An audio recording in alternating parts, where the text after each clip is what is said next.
Hi, everyone, and welcome to Next Question. We're doing something a little bit different this week, something that I'm going to try throughout this season of the podcast, and that is to do a Katie Plus One episode.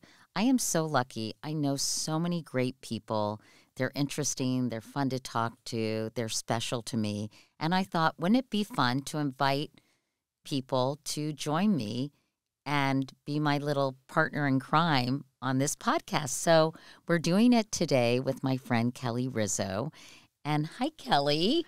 Hi, Katie. I'm so honored to be A, your plus one, and B, your partner in crime. And for the first time, me being your partner in crime doesn't involve cocktails or cooking. That's true. That's true. Just talking. And I thought maybe we could tell everyone listening, Kelly, how we know each other. And we actually haven't been friends for all that long. I mean, you're a new friend, which I think is so important. I think men, when they get older, they have trouble sometimes making new friends. And that's something I love to do. You know that Girl Scout song? Make new friends, but keep the old. One is silver and the other's gold. Now it is, it's around actually, Yeah, but we're not going to subject our listeners to that. It has been a little over a year and a half that we've been friends. We met right after my husband, Bob, passed away because you had reached out through a mutual friend because you had gone through that same loss about 20-something years earlier, gosh, 24 years earlier. Yes, exactly. And when it was about, you were about the same age that I was when this happened. So you know what it feels like to have gone through a loss at that time. And you reached out just kind of offering a friendly ear and a friendly hand. And you're like, I'm here if you want to talk. I just remember thinking when I was reading about what happened to Bob, who I always really liked. Actually, I had a date with him once, as you know. I know. I really love liked that. him. I found him so cute and funny and amusing. And I did think we shared a pretty nice kiss in the foyer of my apartment, but He always thought you were lovely. What can I say? He was a big fan. He adored you. well, not enough to call me again, but that's okay. That's okay Well, because it all worked out. It all worked out. He found the love of his life with you. Oh, okay. And I remember thinking, gosh, Kelly, I remember those strange, surreal days following Jay's death. And of course, Bob's was so sudden and unexpected. And I thought, I know a little, I understand a little what Kelly I thought I know a little bit what Kelly's feeling right now. I'm just going to say, hey, if you need me, I'm here. We had dinner, and then we've just stayed in touch because I've also been very excited about your career and what's ahead for you, and tried to give you some advice in that department. So I'm just thrilled. There's no better mentor to have than you. Well, and I've been so grateful, A, for your friendship, B, for your guidance on the personal level, but then C, for your guidance and mentorship on the career side of things. And when Katie Couric calls you and says, hey, do you want to do an interview with me? You say yes. And especially when it's such a dear friend of mine as well, which I'm very excited about. That's one of the reasons I thought this would be very good chemistry, and it was serendipitous that my guest today is someone that who you know well.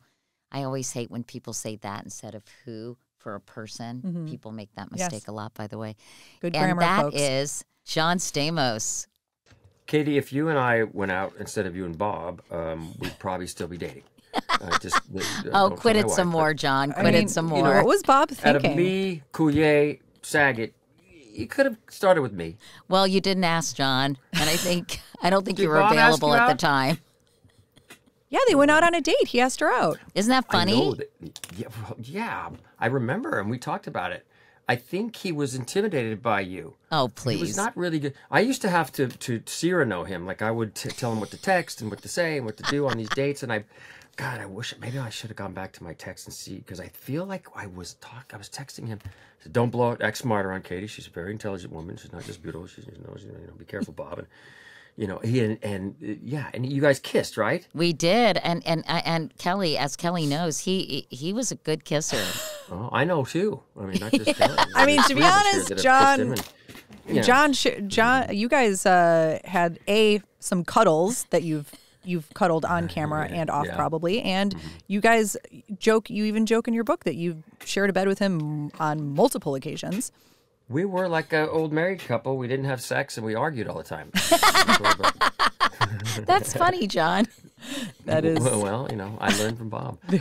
Thank you for having me on this, and what a great idea! But isn't it called Katie Plus One? Like, don't you always have some? The name of the podcast is Next Question, and some conversations, honestly, John, lend themselves to sort of a single person doing an interview, and some are much better for when there's a connection or someone is passionate about a topic. So this is really an experiment, and Kelly's my first person to do this with.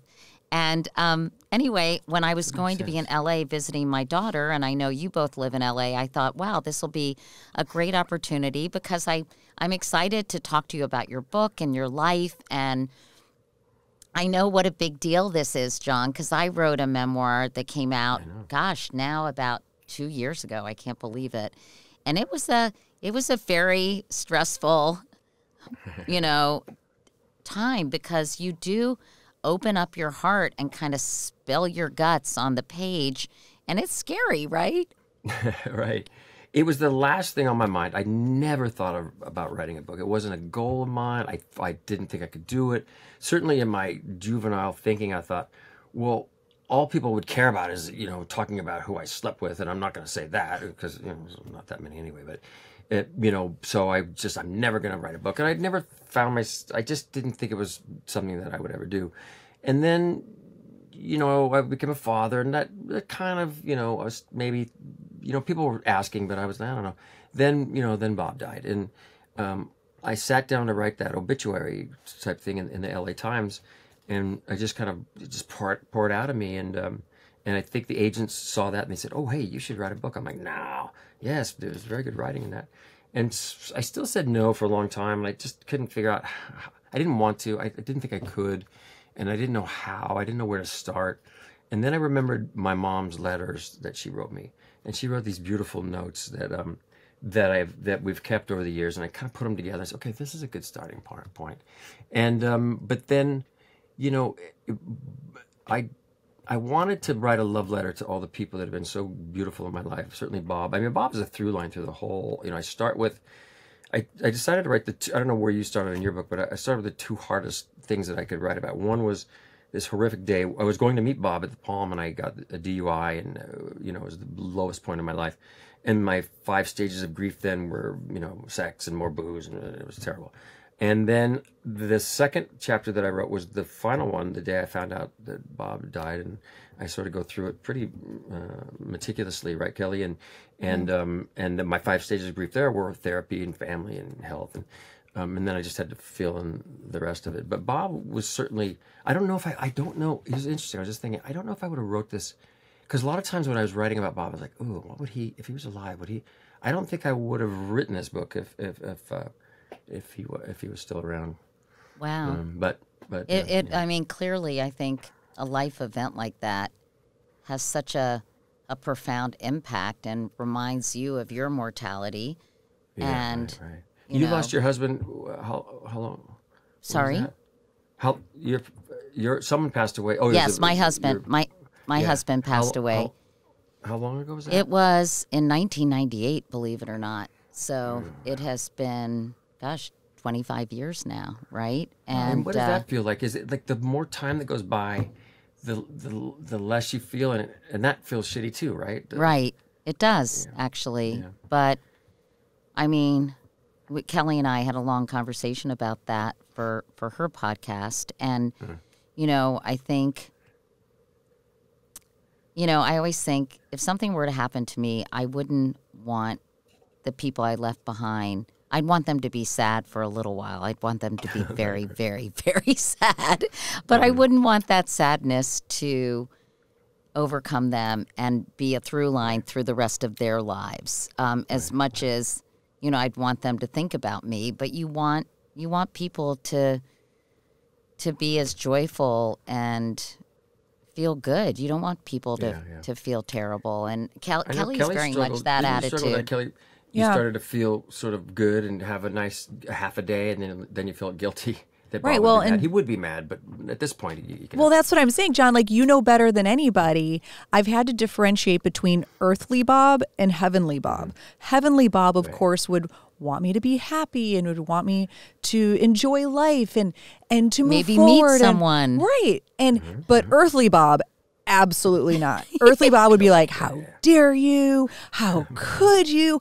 You're smiling. Oh, so you didn't love me at all, right? I knew it. Like that's how earthly Bob would be. And so you have to separate them, and you know that better than anybody, John, like how he would have been if he could talk about his own his own death, but he never wanted to talk about it because he said he was going to live forever. Right. You called me yesterday crying, and it was I started crying. But what you said was that the people that didn't know Bob, when they read your book, they'll know the real Bob, and that meant so much to me because I've just been struggling with not having him around, and as I know you are. But writing the book was it was my way of being close to him again, and hopefully, and I feel that phone call made me, because I just wanted him to be proud of the way I wrote about him, and you said he would be, so that was all I needed to hear. Not only would he be proud, I mean, I was just so touched and blown away by how you portrayed and depicted your relationship with him.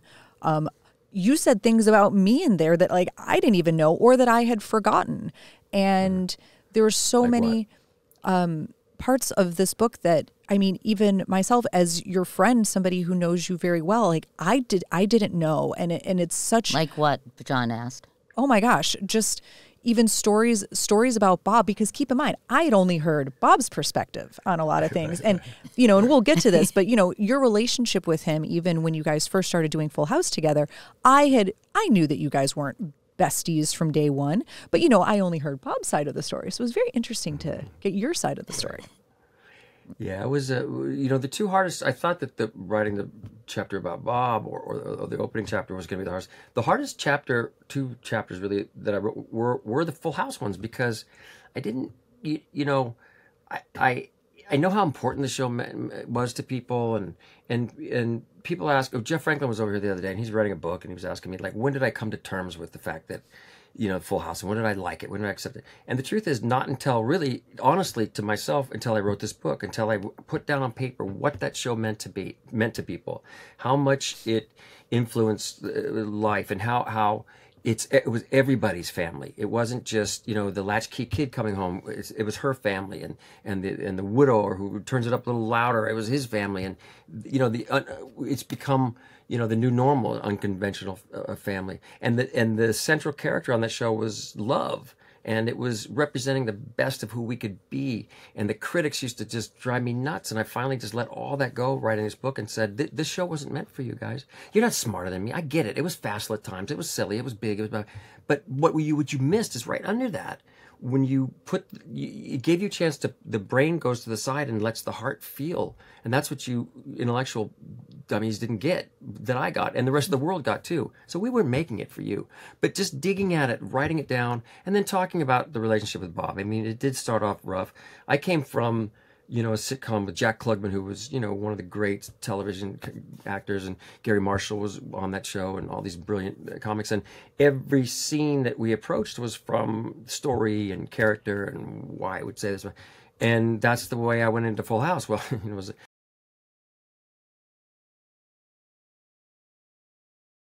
laugh junkie. He was addicted to getting laughs, and if he couldn't get them from where he's in the show, it was like going down to Skid Row and getting them. He would make the crew. He would just go for the lowest, not the crew, but the type of comedy to make them laugh, and it was intrusive to my process, and so it was. You said he had comedy Tourette's.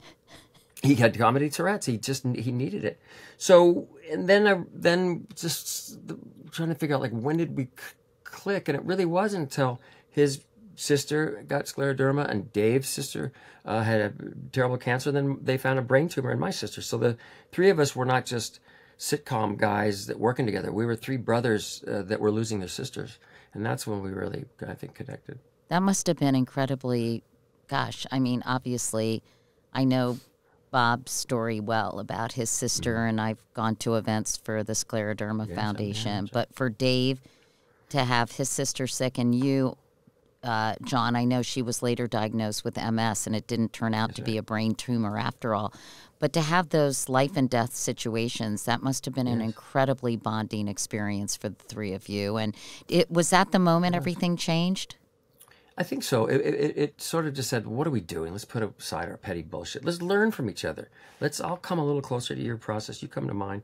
And we did that. And you know what else was interesting, just thinking it through, is that my sister made it, like you said, and theirs didn't. So that was I felt guilt about that too. It was strange. But we just continued to build our love for each other. And, thinking about that last dinner, Kelly, I mean, Bob was, it was just, it was everything you wanted in Bob that night. He was just to me, and it was at his best. And little things that normally bothered me about him didn't, because I too was was starting to come around to be like, not to be such an asshole. And, it was just, and then he wrote this beautiful thing in Instagram. And you don't think of the last time you take a picture like that to be their last time with somebody. You guys were at Nobu. I mean, set the scene for me, John and Kelly. You guys were on a double date. You were at Nobu in Malibu, right? And Kelly, do you remember that night being as magical as John does? I do, but I'm going to backtrack even one more second, because John, this is something that now literally this just popped in my head. You had said how he was at his best and you were at your best.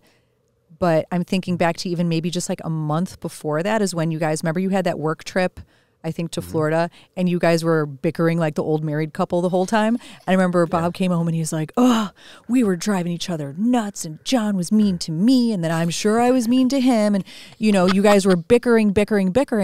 And then we had this dinner that was the complete and total like resolution from that. And so there was none of that. You guys, I mean, I've been at many dinners with you guys where even you'll bicker like the old married couple, and you guys were just having the best time. And we truly did have this wonderful, wonderful dinner that I'm so grateful that you put it into words and you documented that better than even my memory allowed. So I'm grateful that I had you as my like documentarian. So thank you for that and for kind of restating it so beautifully. Yeah, it was special. He was special. Look, I mean, you don't think of losing someone like this so fast and so. But we've bummed everybody out. Should we talk about some? Yeah. Well, you know what? I mean, I think it's beautiful, and but there is a lot more to you, John Stamos, than Bob Saget, and the book is really while Bob plays an important role and is a through line, as you said, it's really a love letter also to your family, to growing up. So I wanted to ask you about that. I mean, you grew up in Orange County in an extremely close-knit family with your parents and your two sisters, one older, one younger. Can I say real fast, you are so great. I haven't seen you do this in a long time, because you're not on the morning shows. It's just hearing your voice, like you were saying, Kelly, like she's so iconic. She's so, you're so effing smart, but you're also cute, and you have this this likability about you and this smile, and just to be, because I don't think we've done many interviews together, to be interviewed by you like this. Sorry to interrupt you, but I'm oh no, please go on. How lucky am I to sit next to her? I'm just so, I feel so honored. I mean, you really thank you. Don't age either. Thank you. I say either because I'm talking to myself as well. Yeah. You look damn good. Can I just say, John Stamos, you look damn good. Big look at that. 6-0. Can I just say, look at that head of hair. The big 6-0. What is that? I don't know. It's I have this very large poster, but big. Like I asked my assistant to get a little thing for the book, and it's like the whole wall. I think it's fitting. I think it's appropriate. Anyway, all right. Sorry, getting back to my question. Thank you for those nice things that you just said, but I want you to just kind of describe your childhood, because it's so fun to hear how people grew up and how their childhoods made them the people they became. I'm fascinated by that. more conversations are going on about, you know, how you're raised and trauma and all that stuff. And it sounds like you had a pretty lovely childhood. Your dad owned a restaurant called the Yellow Basket, and you worked there as a teen, and you worshipped your dad. Is that correct? Yes, yeah. He was my hero. He was, you know, he was larger than life. And I think when some kids, they reach the age where they go, he's just a human. My dad was always a superhero to me. He was, till the day he died. He was the coolest motherfucker. I mean, you know, I got one of the perks of doing what we do is we get to, you know, do great things. It's to meet people, and my dad loved Sinatra. And so I got to take him to a Sinatra concert. I didn't know Rickles at the time, but he was opening up, and there was Frank. And this is how cool my dad was. So we got a chance to go back and meet him. It was hard to do. And they said, Mr. Sinatra wants to see you. You'll know. I'm like, smoke signal going up. And somebody, a little Tony O came during intermission. Mr. Rickles will see you now. Come on. I mean, Mr. Sinatra. So we go back, and we're taking pictures and everything. And it was time to take everybody to take a picture. And I was like, come on, Dad, let's get up here. Here's Sinatra. You love him. And he said, no, I'm good. And just sat back and just... it was enough for him to see his son with Sinatra. And my mom, on the other hand, you know, Jilly Rizzo nearly, you know, killed her. She jumped on him and she was trying to kiss him. But my dad was so fucking cool, man. He just stayed back. I was like, no, it's okay. He was a great man, and I got so much from him. But one of the things that I highlighted in the book was that the way he treated people. He treated his busboy the same way he would treat his best customer. And I think, and I worked on Sundays, and I got General Hospital during that time. And I remember getting, when I got the role, I was in the casting office, and I said, I got to call home. And I called home, and the phone answers, and everybody was around the phone and said, I got bad news. I got it. And they were screaming. And in the back, you can hear my dad go, make sure you don't work on Sundays. I need you on Sundays. And sure enough, I shot the show. I auditioned. I got it 2 days later. I shot it the day after that, and it aired 2 weeks later. And it was 35 million people a day, you know, seeing the show General Hospital.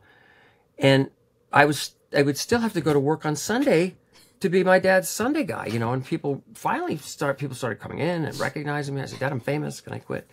But I think it took, and he came down and saw me on the set one day, and he saw the way that I handled people like he does, I think. And then he said, all right, enough with the restaurant. This is a real thing for you. Go. I love you, son. Be the best you can be and go. And he wasn't that old when he passed away. No. Yeah, he was 65. It was terrible. He was emotional enough, you know, how, you know, strong Greek dad he was, you know. My mom would say, I love you every other word. And he said, God damn it, Loretta, you're wearing it out to say it that much. He wrote me, he came to Yugoslavia when I was doing a movie in the 90s. And he came home and he wrote this beautiful letter and faxed it to me. And I read it then, whatever. So when he had a stroke up in the hospital. I mean, in the airport in Las Vegas. And was in a stroke. He was what's the word? I can't even think. I'm just getting choked up here. He was in a coma for 6 months, and he was at our house. And I knew he was going to die any day. And I was looking around in his closet and his drawers for something I could keep. He was a super humble guy. Drove the same car forever. I found a crappy old watch that didn't work. But I moved a shirt or something, and I saw, I love you, Dad. I was like, oh, my heart stopped. Like, what is this? And it was the original letter that he had faxed me in Yugoslavia. And I have it up there. And the way he laid it out was, you know, A, you know, being on the set, the way you handle people really made me proud. And B, my chest is 60 inches, you know, because of you. And C, he says, a man doesn't have many great moments, but you have given me many. I love you, Dad. Aww. And now you have that framed in your office at home. Yeah. I write a lot of notes to my kid. I don't know if you do, but now I'm feeling like I should have written. My mom used to put little notes in my lunch bag and say things like, "Don't get stuck in your peanut butter sandwich," but or when she'd put a banana, "That's no banana, lady. That's my nose." For Jimmy Durante. Really? Wow. But not that. I mean, those I think were the only two notes she wrote me. But it's a very sweet thing, and right, Loretta. Yeah. I mean, I love how. I mean, obviously, I've heard wonderful stories about your mom, but the way she's depicted in your book, of course, is, I mean, she's an angel, she's a saint, and I love that these notes that she's written you, that you actually have in the book, they're like these little guideposts and signposts throughout each chapter. So how did you I come up with remember that idea? when I was, say that again, I'm sorry. How'd you come up with that idea and how'd that work? Well, again, I was looking for a way to, I was looking for a hook, I guess, to this book. Like, you know, and I remember telling the agents, like, I don't like that book, like The Art of Not Giving a Fuck. Like, I need something like that, you know. If you would have told me a friend of mine said, hey, why don't you call it, if you would have told me, because I've said that forever. A friend of mine, Neil, was over and Mike Love was calling me and I didn't answer it. And I said, if you would have told me when I was a kid, my first concert I went to was the Beach Boys, and I wouldn't answer the phone when Mike Love called. So it was like, so that I started that. And then the notes, I knew I had them and I knew my sisters had some. So I gathered all those together and sort of laid them out. I was like, oh, this is kind of going along with my, you know, in the first chapter, you know, when I was getting ready to get in my car and and go see Bob at the Palm, and, you know, and I never made it. I looked at the wall, all those frame walls, and I have one of her notes framed and said, don't give the devil a ride. He'll end up doing the driving. And I was like, oh, wow. Okay, so that goes there. Wow. You know. And Did she? So she just did it all the time, or when would she give you these notes? Would she put them under your pillow? How did it work? sometimes they'd be on the pillow. Towards the end, when my dad died and I got divorced, and you know, we were both in a rough place and we needed each other. It was close to being, you know, too much, but it was definitely a needy relationship. I would go there, and she called her house the Castle of Comfort. And so there'd be notes saying, welcome to the Castle of Comfort. But a lot of them, you know, I found in like birthday cards. It's like some of the stuff she said in these birthday cards were like, wow, you know, like, thank God gave you to me and dad, me and your dad, and blah, blah. You know, and I found one too. I don't know if it's in there. I think so. Yeah. It was like, I was the only person that shared a heartbeat with her. Like, where did she get that from? But I never thought about that, but you know, that's true. It's beautiful. Sometimes Caitlin and I both wrote Billy a letter when he was born, and we put it in the safe. But what I do is I set up an email account for him, so I'll email him once a week, once a month, or whatever. And it's easier just to kind of talk into the phone and email, and then someday I guess I'll write him out. But he's probably got already a couple hundred, you know, letters from me. That's so cool. You know, I had wanted to do that. You know, the best laid plans of mice and men. Yeah. I had wanted to write my daughters a letter every year to say, this is what happened this year. You know, this is what you did. These were some of the moments we had. And John, do you think I did it? Of course not. Well, how old are they? But it's a great idea. They're 32 and 28 now. So I would like to write them one letter.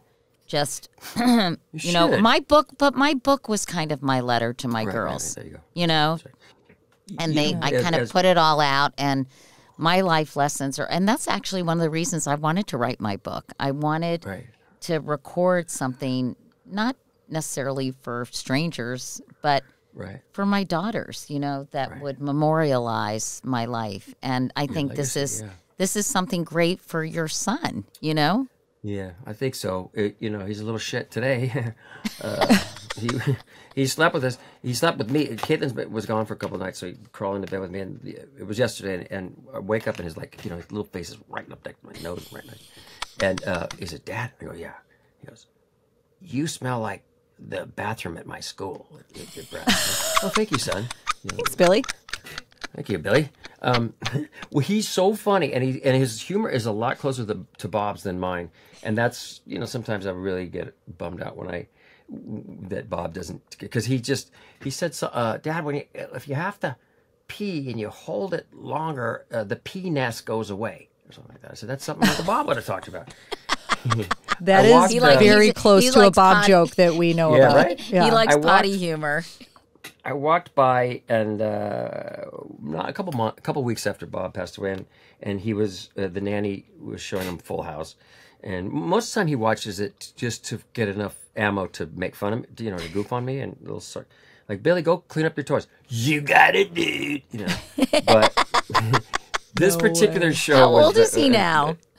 It was the Beach. He's 5.5. I think it was the Beach Boys, and it was this scene where Danny was telling Uncle Jesse he wishes he had his life, the rock and roll are cool, and Jesse was saying, "I wish I had your life, the family and stuff." And in truth, it was the real us. It wasn't the characters, and I just lost it. And I was he could see me out of the side of peripheral, and you know, in a moment of coolness that I haven't seen since. he let me have that moment, and I was, I was just choked up, and he looked at me, and I just kind of walked away.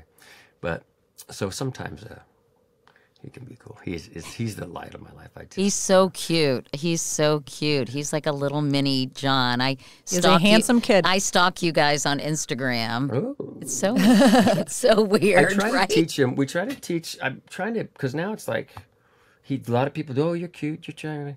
And I said, no, you're not. I got to figure out how to keep. Yeah, you don't want it to get to his head, right? Is he? Well, also you have to praise different things. You have to praise his grit, the fact that he doesn't give up, And the fact that he's kind to other people. Yes. Yeah, that's so important, because especially for girls, like I used to say, if somebody said to my girls, "Oh, you're pretty," and I'd say, "But they're very smart. Actually, they're smarter than they are pretty." I tell them that. Well, Just then this now morning, I they said, go to a you want people to like you because you're smart and you're kind and you're compassionate, which he is. Yeah. That's what, But he's a little, and I wasn't like this as a kid. I guess Caitlin was a flirt or whatever. He's got girls around. Remember Kelly at my birthday party a couple of weeks ago? He had like Bella and Stella. And, oh my gosh, Isabella and Bella Stella. It's too much. We were in Disney in Paris, and I swear this out. So we had a guide. It was 2 days, and the first day we had a guide, an older French woman, very nice, but maybe in her 50s or 60s, and Billy was like, "Oh." The next day, this beautiful 30-year-old French woman shows up. Hello, and Billy's like, "Boom," and here's his move, which I can't use because I'm married. But he's like, "So, what's my favorite color? So, what kind of what's my favorite animal?" Huh? Like he's quizzing them on his stuff. So. And then I kind of overhear him talking about his girlfriend Bella. He's got my girlfriend Bella, and she lives in the neighborhood, and she's really nice and smart. Then the lady goes, "Oh, excuse me, I have to go to the bathroom." And she walks away. Swear to God, as soon as she's out of earshot, he goes to me, goes, "Why did I tell her I had a girlfriend?" Like he had a shot at her. He's already a player. That is so funny. I don't like it. I don't like it. Wait, so speaking of Disney, Yeah, I mean, what up with this? All right, so obviously I know you as the biggest Disney freak of anyone I've ever met in my life. Like I didn't know like Disney File was a thing until I met you. But in your book, you talk about like the origins of it, which was so interesting to me because I never really knew where it came from. Growing up next to Disney, yeah. Well, I mean, you talk about childhood. My childhood it couldn't have gone better. And I think a lot of kids would go to Disneyland to escape whatever they were dealing with at home, and it was the opposite for me. I just loved it. But it was also once you walk through those gates, the artistry and the way that these brilliant Imagineers want you to feel in each land. So I really got attracted to that. And it was a place. That's sort of where I reached puberty. There was a place to try to pick up girls. I never really quite got. It was kind of your mall growing up, maybe. Yeah, right, yes. And so, I'd be standing in line there with my dad's members only jacket and zits and hair feathered and like members DoorDash only. jeans. God, that brings back memories. My dad still wears his members the only. Chicks didn't like that. I realized in the back. But Kelly, we all went. We had a great. Remember, we all the six of for us, Caitlin's Dave birthday. and his wife Melissa, and we all wore onesies. Remember? Yeah, Bob was not happy because it didn't quite fit didn't him. like his onesie. But He couldn't quite zip it, and he was very unhappy that we forced him to wear the onesie. But you proposed to your wife at Disney World or Land, I guess Disneyland out here, Disney World in Orlando. Yeah, like I had a choice. I was done with Disney until I met her, and then she fucked me back in again. Actually, she's a bigger Disney file than you. I swear to God, she is. I'm doing Candlelight this year at Disney World, the first week of December. It's really a beautiful thing where we read the story of Jesus and choir. And it's great because they have like 300 kids singing and a full orchestra. And I always know, I can tell, one of those kids are going to faint during each show. So I'm kind of looking around like to be the hero, Okay, that kid's going down. I run over to catch him and say, okay, you're going to be okay. I used to play a doctor on TV, and that's the main reason why I do it. One of the things you write about, John, is that you wanted to be famous from the beginning. I mean, why? What did you see that sparked that in you that said, I want to be a household name, or I want people to know me? Yeah, I do say that a lot, and it is true. But in closer look, that it was really about being liked, because I was before the bullying was even a term. Some jackass gave me a black eye because his girlfriend wanted to go out with me, and that was so humiliating. And I wasn't I was a dorky kid. I liked puppets and magic, and nothing cool about any of it. And girls, I put a picture in the book of me with a puppet trying to impress some girl, and she's like, mm. And the next picture you see me on drums, like I gotta. But so I think it was more of just wanting to be liked. But I did, being famous was something that I wanted first, and then I learned, acting. Oh, acting. Okay, I'll learn that. But it was it was maybe did you find this writing your book that I really discovered my story as I was writing it, like again, like I didn't think it's your life, so you go, it's okay, I do that, play with the beach, but when you write it all down, there's a lot, and I was always sort of trying to find the relatable places, and certainly being a dorky kid and being bullied, was one, and being cheated on, I think, people probably think, he's never gonna get cheated on. Look at him, my wife cheated on me because I have no money. I'm not good. Like, no. It's people are assholes. That's why you got cheated on. But so I've tried to find as many relatable moments throughout the book, and they kind of came. But what I was gonna ask you was, did you find, like, as I was discovering my story, I realized so many things that happened back then that I get now.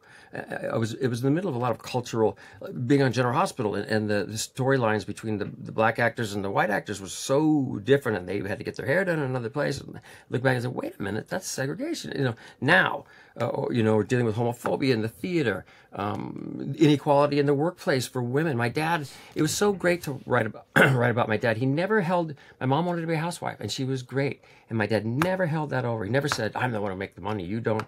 In fact, he thought her and praised her for her job was harder and more important, and it was. Those are the examples that I had. But looking back at all those, those kind of tentpole moments in my life, interesting. It is interesting. I think also, if you look back, how much things have changed. I mean, I'm older than you are, John. I think by 6 years, but basically. Well, how old are you? I'm 66. So kind of the same generation. And you think about, like, when we were little, nobody was out if they were gay. Right. I mean, it was a very closeted world, so much homophobia. You think about, if there wasn't segregation, obviously, there was de facto segregation with the black part of town where I grew up. And, I didn't really socialize with the black kids in my high school. And, I think...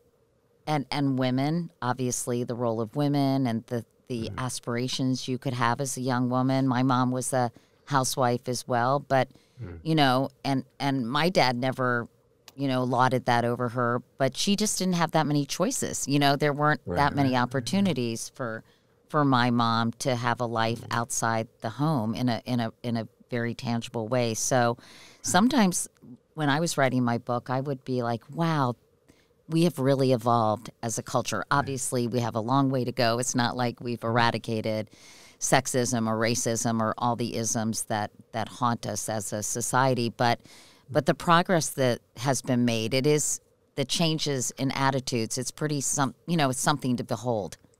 Yeah, and I think, exactly. And I think a lot about, some of the sexual endeavors that I went through in my life that, you think of them as, back then it was like, every schoolboy's dream. I walked into my dressing room, there was a naked girl in the closet, and this penthouse pet came in and had sex with me. I'm happy to say that they were not what I thought it was going to be. I didn't feel good after. I didn't like it. I wanted love. I wanted like my family. But yeah, so I found those things. Certainly this Me Too movement has been so incredible because women have really done a brilliant job at making us men, straighten up and look at the way that they've been treated over the years. So a lot of that. But then you look at then we, with racism and some of this stuff, like, have we not got past this yet? Come on, there was so much of it, I guess, tamped down. We thought, okay, we're moving forward. And now it's bubbling up again, and so. But I think we're having the kind of conversations about it, John, that we never did when we were younger. I think it was just sort of part of our lives. And I remember when I did my my daytime talk show, which I renamed my stupid daytime talk show, even though there were some good episodes. But I remember Why was it thinking, stupid? Why? well, it wasn't. It just, I that's a longer story. Read my book. But it's just that I never got to, the kind of things that I really wanted to explore was not necessarily perfect for what a daytime audience was looking for. And which nowadays is sort of, you would say, fuck you, this is the way I want to do my show, and here's what I'm talking about. well, I did, and it was canceled. But anyway. Well, okay, good though. Yeah, That's yeah, happened, I that did, happens. and but I remember wanting to do a story, an episode or a show on race, and I remember like we couldn't figure out how to address it or how to attack it because it just wasn't kind of part of the national conversation back then.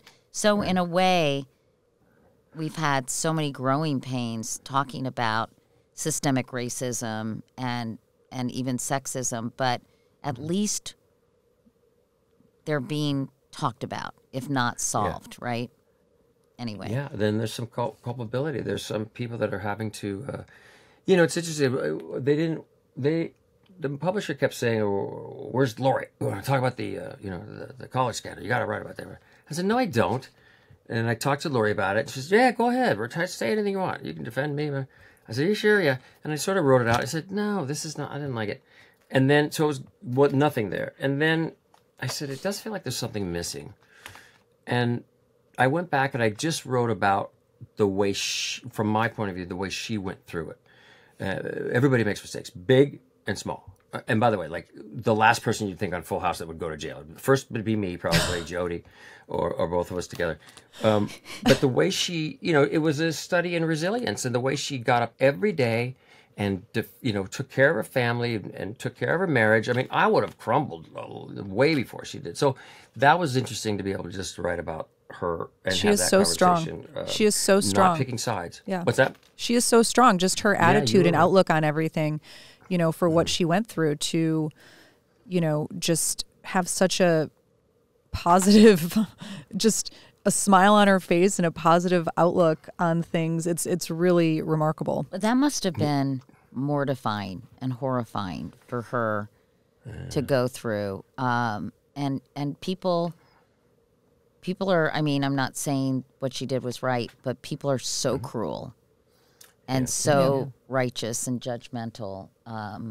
That must have been really the mud hard. that was slung at her kids daily too, and her family.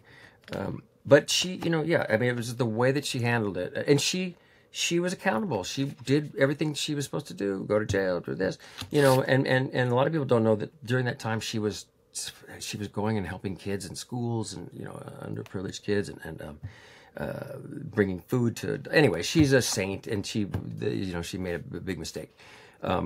In typical Lori fashion, when she got out of jail, I said, "How was it?" She goes, "Oh, it wasn't bad. I met a couple of really nice ladies. We're in our book club now." And we were like, okay, Lori. She said she took the time to get to know everyone there and learn their stories, and they all had a lot of difficult stories, and she really wanted to understand like what brings people to that place, John, I wanted to ask you just a few more things about the book, and one is your obsession or lifelong love, I should say, of music. And you included a Nietzsche quote in your yearbook: "Without music, life would be a mistake." Yeah. How My did dad you? thought it was so stupid. He goes, He "That's did? the dumbest thing I ever heard." Really, Dad? Well, look who I'm playing with today. Yeah. Well, let's talk about your music and how you fell in love with music and the whole process of that. I was drumming was my main thing. And by the way, if you can, let's see, can you see? Kelly was kind enough to give me Bob's guitar. That's the black one in the middle. See that? And I don't play it because if I picked it up and started playing, it'd be like my dog lick my balls, fuck, Yeah. So I try not to pick it up. Bob's You can only number play one dirty hit. songs on it. Dog lick By my the way, balls. not to digress, and I'll get back to. We need to. Kelly, there's one recording of this song before Bob died, and he was working it into his act, and it's about. I just saw it the other day. It's about he sings a my song dad. about falling in love with her It's called dad. "I'm Not in Love with My Wife's Father," and it's about my dad, and it's hilarious. And there's only one because he never recorded it, and it was going to be in his new special. And so he didn't want anyone else to record it because he didn't want it getting out there because it's supposed to be a surprise in the special. And so I recorded it at one of his last shows ever in Denver. And I have a video of it. And at some point I need to release it. And John had, a good idea for maybe how we should release that one day. But maybe you could do it and raise money for scleroderma or something. Wait, sorry, John. I'm sorry. I interrupted. What was the idea to play it right now on Katie's podcast? No. I wish I was thinking, of course, you know, I like the way you think, John Stamos, but then I was thinking, oh no, Kelly's way too smart for that. I don't know. She had a good idea. It could be to raise money for the SRF. By the way, this is the bracelet that we put out to raise money for Bob's charity and Kelly's charity. And it's the biggest selling bracelet. It's we have a thing called St. Amos, and you can buy a bracelet. This is one for Bob. I know. I love that you guys did that. Thank you so much. And wait, what does it go for? Is that for scleroderma? Something else? Yeah. Oh, it's for scleroderma. Yeah, this one, well, it's their charity, like in conjunction with the SRF, which is really, really nice. And what is your charity, John? So thoughtful. Well, I've devoted the last 30, 35 years to the abused children and to to stop that, which it's has been on the rise since the pandemic, and I talk a little bit about it in the book. Something that happened to me. I felt sort of like a charlatan not talking about. I had a incident with a babysitter when I was 12 or so, and it was I stuffed it away, and I came back when I was writing a speech for an event that they were giving me an award for the childhood. And I said, you know what, now's not the time. I'm going to pack this away. And then when I was writing the book, I was just like, did I put everything in here that oh, wait a minute, what about that? And I talked to my sisters and I talked to Caitlin, and it's very brief, but it was important to me to talk about it. It's a very, uncomfortable situation with a babysitter. And, I think the rate is like 7 out of every 25 girls have been, sexually abused, and only 4 or something out of every 25 boys. But that's because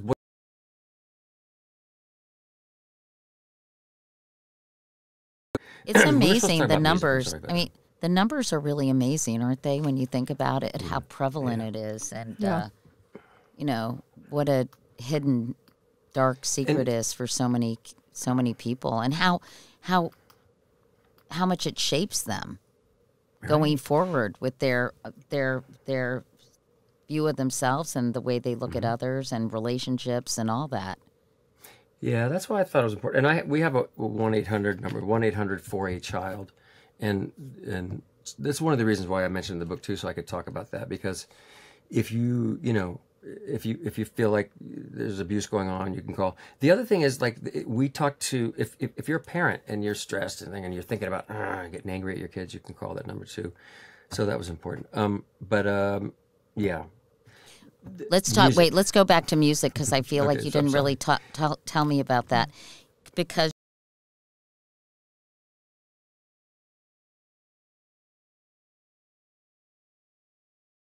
how important music was to me. Of course, he didn't think it was so stupid when I went on to play drums with the Beach Boys, John Fogerty and Bruce Springsteen, B.B. King, Willie Nelson, Little Richard, America. God, remember America? I loved America. You almost had Little Willie. Tom Jones and many more greats over the years. That's so cool. Yeah, well, I've been blessed to. I'm a decent drummer. I'm not a terrible singer. And a melody was always sort of escape. I love hearing it, but I can't play. So I played drums, and it was my identity. Even before wanting to be an actor, because I hadn't really studied. I didn't really act in school, and I wasn't in any of the plays, and I wasn't a good singer. But finding something early, and I encourage any parent to steer their kid towards something that they can call, to help find their identity. And that's how I was in junior high school. In high school, I was a drummer. I was in the marching band, jazz band. I just loved it. And the first time I heard the Beach Boys song at Disneyland, I was across the park at the Matterhorn, and I heard Sloop John B, and it pulled me over like a Pied Piper, and I pulled up. I got to the stage, and they were singing this a cappella part of Sloop John B. I was like, oh my God, what what is that? You know, it was. I call the Beach Boys music heart music. You don't have to think about it, and so I just set off, and being the acting sort of took off first. I always wanted to play drums on TV. When I was on General Hospital, I was asked, can I play drums? Like, we're not taking requests, kid. You know, relax. And then one day I said to my dad, Dad, this guy named Sammy Jr. something's on the show. He's like, Sammy Davis Jr.? I'm like, yeah. Oh my God, he's a legend. And that started my love for the Rat Pack and my dad saying, gotta listen to Sinatra, Dean Martin, or Sammy. So I said, what do I talk to him about? He said, well, he's a drummer. Talk to him about playing drums, maybe. So the scene was that Sammy was playing a character, and I was the host of the talent show at the waterfront. We were raising money for the street kids and stuff. And I was standing next to him. I said, Mr. Davis, they won't let me play drums on the drum. And he said, and I talked to him about music, and I had a real conversation about it. And I do impressions. Yeah, do it. Do Sammy Davis Jr. You started off. Yeah, you might as well finish keep it. going. So I talked to him about music, and he said, okay, babe, hold on, man. And he goes over to somewhere to talk to the producers, and he comes back and says, just do what I say, man. I go, what? And I remember him being very firm. Just do what I say in the scene. I go, okay. So I introduce him as the character, and he comes out, and then he goes, Blackie, you play drums, right? I'm like, and it completely ad-libbed, and it's on YouTube. And I'm like, yeah. He goes, come up here. And he plays, there was a band set up, and he's playing piano, and I'm playing drums, and you're 1, 2, 1, 2, you know, bing, bang, bing, bang, bing. And you could see the sage like passing on to the young man, like you're one of us, you're a musician, you get it. And it was the most beautiful, and we just kept playing. They didn't stop us, they didn't dare stop us. And I heard later that everybody in New York and LA, and everyone was walking towards the monitors, like, you know, like, oh my God, what's happening there? And it ended, and he gave me this big hug, and it was just, you know, I'd been playing music on TV ever since, thanks to him. Music, I love it. The Beach Boys, I was obsessed Beach Boys are with them great. as a kid. You like it? I was obsessed with them, and it was the first concert I ever went to at the Universal Amphitheater, you know, before it had the roof on it, and I just never imagined that one day I'd be with them. One of the first times I played with them was they would do these concerts, you know, at the 4th of July, and they did a few shows, and then James Watt said, they're attracting the wrong people. They're not America's band, blah, blah, blah. Oh, they did the Interior Secretary? Yeah, that jackass. And they got Wayne Newton instead. And so Danke Shane, you know. And Nancy Reagan said, no, I'm more of she was more of a surfer girl than a Danke Shane gal. And so they got rid of him and then brought the Beach Boys back. And that's when I did it with them. In the afternoon, it was in Philadelphia for 1 million people, and where Bob's from. And then D.C. for 750,000 people. That was one of the first times I played with them. Wow. Funny. Are you worried about anything in this book, John? I mean, you talk about your marriage to Rebecca Romijn that was challenging and difficult. And I always thought, wow, 2 people in the same profession must be a very fraught situation, right? Yeah. And it turned out to be for you all. Yeah, I don't know if it was because, I don't know. It was interesting. That was a discovery that I made, and you know what? You're the first person to ask me about that. They were saying, well, you have to write about that. I said, no, I don't, but I guess I did. And what I came to discover, all these years, I was like, she's a terrible person, and she did this, and she did that, blah, blah, blah. And in rehab, when I was doing the 12 steps, the 4th step is to write down all your resentments, and she did that, I had a field day with that, and the guy says, you done? And I said, no, give me another pen, and I'm writing all this stuff. And he said, now what part did you play in that? I said, what? I didn't pay it. Well, even if it was 1% of it. And I started writing that down, and I realized I had more to do with the demise of our marriage than I was willing to admit all these years. And at that moment, I just learned to forgive and let it go. So that was the only way I really was going to write about that. What happened in the book that she was. It just didn't work out. No good guys, no bad. It's just the way it is. But I think writing a book, you have to be honest about your flaws, and sometimes that's kind of embarrassing. But you have to say where you fell short and what you wish you had done differently. I mean, it's a very kind of, sometimes painful look at your life. Obviously, there are a lot of incredibly wonderful things that happen, but you have to reassess some of the things that you did and own it. Yeah. Otherwise, what's the point? I did start out like to write a hero story. I did this, and then I was like, no, and then it became a human story. Well, you said you wanted it to be relatable, and that's how you can be relatable is when you're human and you're showing, as you said, like how you fell short. And, if you're the hero story, it's not going to be as relatable to people. Right. Before we go, Kelly, obviously, I think for you, from what I understand, reading about Bob and reading what John wrote about Bob and what he meant to him, that must have been reading about Bob in John's book must have been an incredible experience for you, both one of pain, but also one of great memories. And I don't know, what did it mean to you when you called John after you read the part about Bob? What did you say?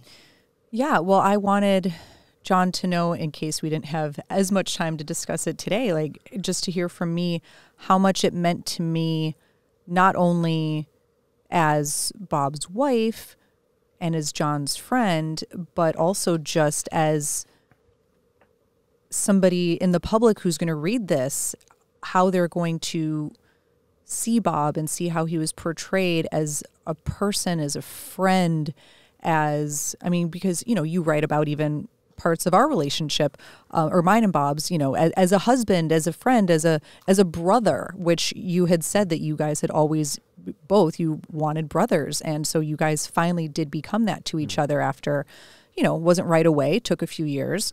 But I told you yesterday when I called you in tears, that it just meant so much to me that you told his story so beautifully and about just who he was, and how people reading this are just going to get such an incredible picture of who he truly was as a person, but also the memory that you have of so many of these instances were so detailed. And it was also so great to get it from your perspective, because as I said, I had really only heard Bob's perspective, and you just did such a beautiful, wonderful tribute to him, and he would be so proud. I know his girls are going to be so proud. I'm so proud, and you should just be so proud. How have you changed, John? I was really, I didn't know what. I didn't know. I was really, but thank you. I appreciate that. How do you think, I was telling Kelly I lost a good friend recently, and I am going to carry her in my heart and try to be more like her moving on. And I'm just curious if there's anything about you that changed after losing Bob. Well, yeah, of course. Kelly can attest that his whole thing was he never left anything on the table. He always said, "I love you. I care about you." And tomorrow is never promised. And Bob lived his life that way, right? And he went out. I remember talking to Jamie Lee Curtis. She wrote the thing in the front. I remember telling Jamie, like, he was so alive. It's called a forward. It's called a forward, John. The thing in the front. The thing in the front, it's called a forward. Yeah. But go on, sorry. No. I said he was so alive. And she said, yeah, wouldn't you rather die alive and vibrant than some old, curmudgeon on the couch, that didn't, fulfill his dreams? And Kelly can attest, too. He had a new thing about him. He felt like a teenager again. He was doing new stuff. And he played that last show he played was like a 2-hour show, right? He just, I just wrote about just picturing him going, on his way home, he called Kelly and said he had a great show, and he had a picture, and he wanted her to fix it up. And she said, you look handsome, but I don't need to fix anything there. And it was beautiful, and he just loved you so much, Kelly. I just pictured him going to bed, thinking about all of us, all the people that he loves, that he would see us again. And the laughter didn't have time to die down, and he left us. But that's what I hope he felt when he fell asleep and didn't wake up. Well, if I could just share one thing. Sorry. I love you, John. Anyway, that really got me, that made me like start bawling. This is why I called you yesterday, because there was one quote from it that, you know, for people listening to this, that it was such an incredible, like, personal little exchange that just shows how well you knew Bob too. And it's just kind of explained this, like, all three of our like relationship. So you said in your book, I knew from the start that she really loved Bob for Bob, the way we all did. She listened to him rattle on about himself for a bit longer than I usually would. The first time she said to him, "This isn't all about you, Bob," I knew she was the one. He'd pout, she'd kiss him, and in a sweet tone she'd say, "You know I love you, honey." As we hug in the driveway, I'd tell her, "You got ripped off. You didn't have him long enough." And, you know, and I've said before that that's one of those things that it's so understandable why people think that, because, you know, we'd only had 3.5 years of being married, and I'm sure you feel this now too, that it's just, there's so much of an overwhelming feeling of gratitude that we did have him at all versus feeling we didn't have him longer. So that's true.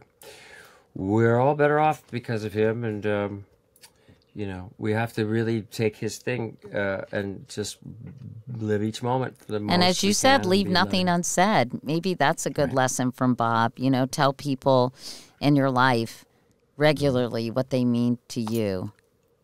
Yes. Amen. Your book is both called mean so much to me. Oh, thanks, John. By the way, you know, when I Instagram stalk you, you are beloved. I mean, everyone loves you, John Stamos. What is that supposed to mean? You're very popular. Like when it was your birthday, all the notes and the comments, I was like, good Lord, this guy is very well loved. And I meant it as a compliment, not as a diss. And well deserved. I appreciate it. Yeah, okay, thank you. I mean, but that's, I think that's another reason to write a book, and I'm sure you felt this too. It's like, the book is not like an Instagram post and a blip here and a blip there and here, look what I'm doing here. Look, you know, it's a deep dive, right? But thank you, Katie. I'm going to start listening to your book tonight. Really? Did you enjoy the audio part? That was my favorite part. It was the hardest, but it was hard, honestly, and it was during the pandemic. So this makeshift studio I put together in a bedroom. I had like blankets. It was like a fort we'd build as a kid with pillows and blankets and fun. Under know this huge mess of stuff because we didn't have a recording studio to do it in, and it was exhausting. I have to say it was exhausting, but it was worth it because I think to have you narrating your own book, telling your own story. I can't imagine getting someone else to read your words. And by the way, you're a very good writer, John. Well, thank you. It was the hardest. They said, "Oh, you can get it done in 5 or 6 days." I took like 32 days or something because it would just start. First of all, you're cold reading your life, and that's weird, and you could change things, and that didn't sound right. And it was very emotional. I would just go, after a couple hours, I'd be like, "I gotta go. That's too much." Yeah. You got to pace yourself. I'm glad I did it. And I'm glad to talk to you guys today about this. Yeah, and I'm excited to hear your audio as well. Well, thank you for doing this, John. Kelly, thank you for doing it. This was so fun. And I think Kelly added such an important dimension, and it was really nice for me to witness your friendship and how much you love each other and mean to each other. I do. And the fact that you tell each other that. I love you, brother. Nothing unsaid. Have me as a co-host someday? Talking to somebody? Yeah. That would be fun. Tell me who you're interested in. Maybe a musical person. Tony Danza. Mike Love. I like the Tony Danza story. You'll have to read the book, people, to find out what we're talking about. How's that for a little tease? Yeah. Read the book. Right. I would love to. That's a great idea. Well, come on. You can do the Mike Love, the Beach Boys, or somebody like that. Yeah. Thank you. I love you, Kelly, and now I love you, Katie. Thanks, love John. you, John. All right. Bye. Bye. Bye.